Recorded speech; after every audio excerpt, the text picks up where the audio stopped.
The C8000 Fuser will indicate when it is near life with this message. This gives you the opportunity to check that you have stock.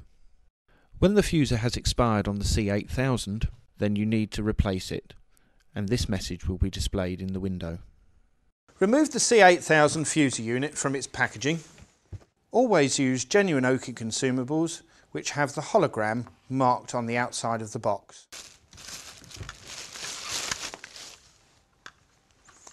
And place it to one side. Open the cover.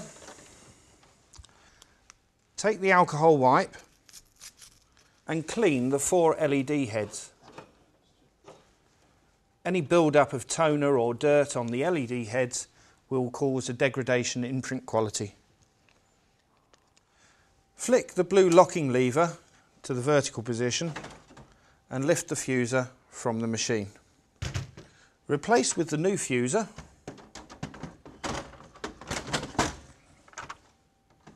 and lock the lever into position. Close the lid. Job done.